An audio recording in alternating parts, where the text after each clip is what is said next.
भगवती महामाया तुम्ही त्रिगुणात्मिका तुम्ही रजगुणे ब्रह्मार गृहिणी वाग्देवी सप्तगुणे विष्णुर पत्नी।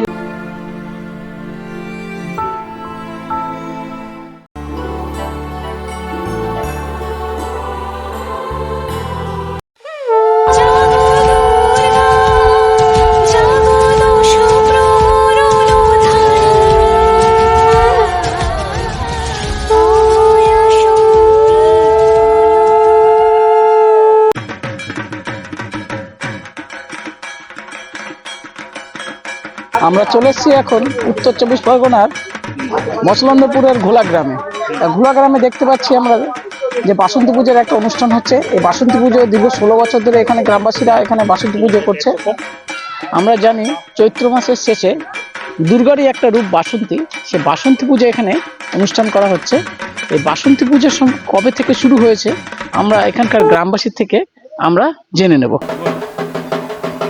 নমস্কার, আমাদের এই বাসন্তী পুজোটা শুরু হয় 2009 সালে।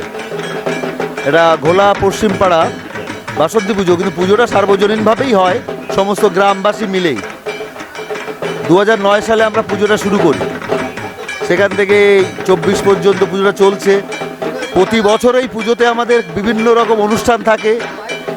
এবছর আমাদের কোনো রকম অনুষ্ঠান নেই, যেহেতু আমাদের সামনে ধামের যে মা ঠাকুর তিনি দেহ রেখেছেন, তার জন্যে এবার আমরা কোনো রকম অনুষ্ঠান রাখিনি, শুধুমাত্র তার আদেশেই পুজোটা করছি এবার আমরা।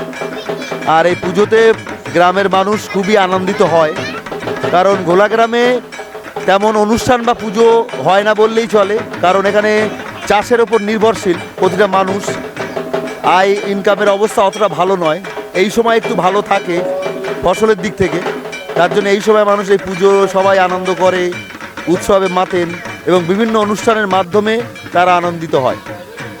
আর আপনি অনেক দূর থেকে এসছেন, আমাদের এই পুজোটা কভার করছেন, বিভিন্ন মানুষের কাছে পৌঁছে দেবেন, তার জন্য আপনাকে অসংখ্য ধন্যবাদ।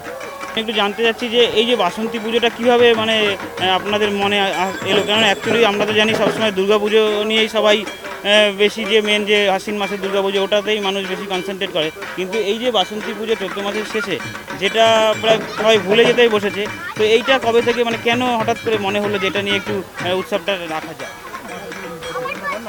প্রথমত আমাদের গ্রামে সবার গ্রামের মানুষ মিলে একটা দুর্গা পুজো হতো। হরিতলা বলে একটা জায়গা আছে নদীর ধারে, ওখানে দুর্গা পুজো হতো, কিন্তু পুজোটা ততটা খুবই ছোট করে হতো। এবং সেই সময় তার আগে বর্ষাকাল যেহেতু থাকতো, সেই সময় চাষবাসের অবস্থা খুবই খারাপ থাকতো, মানুষের হাতে পয়সা কড়ি থাকতো না। তো এই সময়টায় মানুষের হাতে কম বেশি পয়সা থাকে। তারপর থেকে আমরা ভাবলাম যে এই পুজোটা করলে, যেহেতু দুর্গা পুজো বড়োভাবে হয় না, তারপর থেকে আমরা এই বাসন্তী পুজোর ভাবনাটা আসে এবং সেখান থেকে এটা শুরু হয়। এবারও আমাদের অনুষ্ঠান ছিল, একটা ফাংশন ছিল, একটা নাচের অনুষ্ঠান ছিল, বা বাচ্চাদের একটা নাটক মতো ছিল, বাট এই একটা ইনসিডেন্ট ঘটার কারণে আমরা সেগুলো বাতিল করেছি। বাট বিগত বছরগুলোতে এখানে যাত্রা, নাচ, নাটক, বিভিন্ন সাংস্কৃতিক ধরনের অনুষ্ঠান এখানে হয়ে থাকে। পুজো উপলক্ষে এই শুধু কি এই গ্রামের মানুষ এখানে আসেন, নাকি না পার্শ্ববর্তী কিছু গ্রামের মানুষ এখানে এনজয় করেন?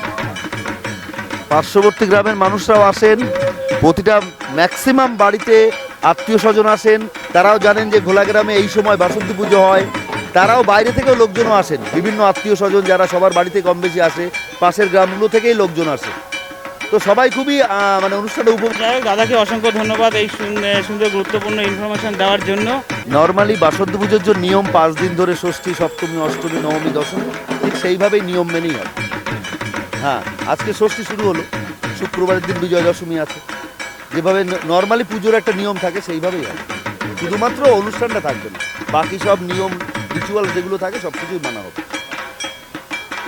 সত্যি খুবই ভালো লাগলো এখানে, কারণ এই যে বাঙালির যে চৈত্র মাসের শেষে বাসন্তী পুজো, যেটাকে এই ঘোলা গ্রামের মানুষেরা ধরে রেখেছে, তো এটা দেখেও খুব ভালো লাগছে।